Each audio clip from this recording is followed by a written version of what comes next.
लोक समाज पार्टी जिंदाबाद, जिंदाबाद जिंदाबाद लोक समाज पार्टी जिंदाबाद, जिंदाबाद जिंदाबाद। जूता फेंकने वाले को रास्ता में गिरफ्तार करो, जूता फेंकने वाले को रास्ता में गिरफ्तार करो, खास करो। उत्तर प्रदेश में राष्ट्रपति शासन लागू करो, उत्तर प्रदेश में राष्ट्रपति शासन लागू करो।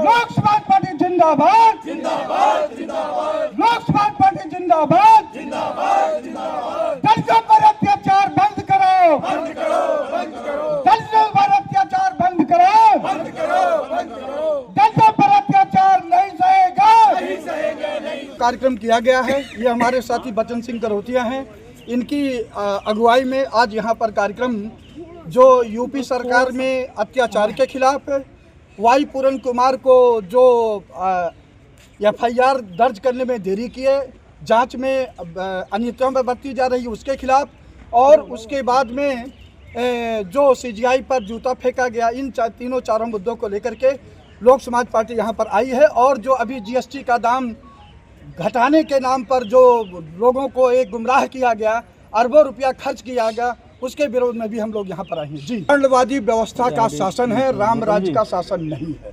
लोक समाज पार्टी वर्णवादी व्यवस्था नहीं चाहती है, डॉक्टर भीमराव अंबेडकर के संविधान का शासन चाहती है, जिसमें चाहे गरीब हो चाहे अमीर हो, जो भी अत्याचार किया है सबके खिलाफ कानून के हिसाब से अपना शासन किया जाए। संवैधानिक आधार पर चुनाव हुए, जीत कर आए हुए हैं।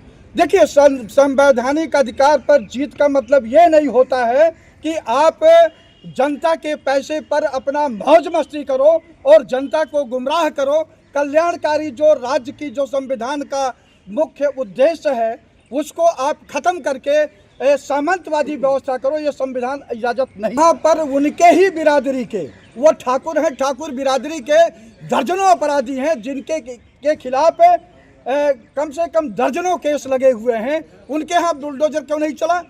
वो तो चलना चाहिए ना, लेकिन नहीं चला क्योंकि उनके बिरादरी के हैं।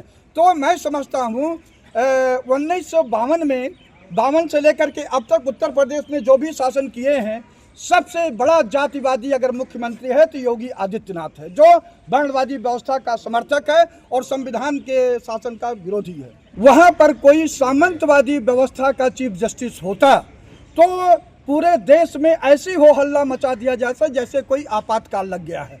लेकिन जो सत्ता में बैठी हुई सरकार है, मोदी सरकार है, और जो संघ में रसमलाई मुफ्त में रसमलाई काटने वाला जो व्यवस्था बैठा हुआ है, ये चाहते हैं संविधान का शासन ना हो, दलित OBC आदिवासी के लोग वहाँ पर सत्ता में बड़े पदों पर ना बैठें, और बैठ गए हैं तो आसानी से काम ना कर सके, इसीलिए जूता फेंकवाया गया। और जो मुझे सूचना मिली है कि गवई साहब की बेंच में एक कोई याचिका लगवाए थे, खजुराहो के मंदिर में कोई विष्णु भगवान का मूर्ति खंडित हो गया है, तो उस याचिका को उन्होंने खारिज कर दिया और ओरल में कहा कि भगवान इतनी शक्तिशाली हैं तो उनको मेरे पास यहाँ आने की क्या जरूरत हो, तो खुद बनवा सकते हैं। तो मैं समझता हूँ गवई जी ने कोई किसी भी सनातन धर्म का अपमान नहीं किया, और जो सनातन धर्म की अपमान का ये अपना समर्थन कर रहे हैं कि ऐसा हो गया है, तो मैं उनसे पूछना चाहता हूँ कि मोहम्मद गोरी या गजनवी 17 बार सोमनाथ मंदिर पर आक्रमण किया, यहाँ पर सोना लूट कर ले गया, तो उस समय सनातन का अपमान नहीं हुआ था। बाबर ने यहाँ पर आकर के मंदिर जो बताते हैं कैसा भी है तोड़ा था, तो उस समय सनातन का अपमान नहीं हुआ। क्या ये कि इस पर कह देने से अपना अपमान हो गया?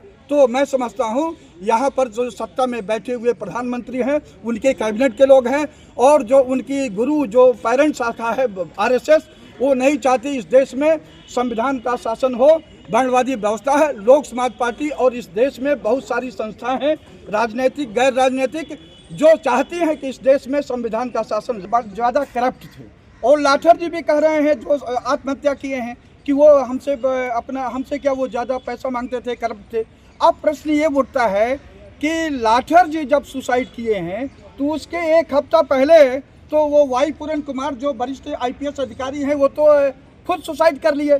तो जब वो सुसाइड कर लिए तो लाठर जी को एसआई जो थे उनको आत्महत्या करने की क्या जरूरत है? मुझे लगता है कि लाठर जी का मर्डर किया गया है और जो पिस्तौल वगैरह था वो तो जब पुलिस के कब्जे में था तो कैसे लाठर जी के पास चलाया गया, उसको मालखाना में क्यों नहीं जमा कराया गया? तो ये बहुत सारे मुद्दे हैं। जब क्रिमिनल के वकील हमारे जैसे लोग पहुंचेंगे तो पता चलेगा कि यह मर्डर किया गया है, आत्महत्या। लेकिन आप लोग हिम्मत मत हारिए, लोक समाज पार्टी को बढ़ाइए, सत्ता में लाइए, तब जाके रूल ऑफ लॉ कानून का शासन होगा।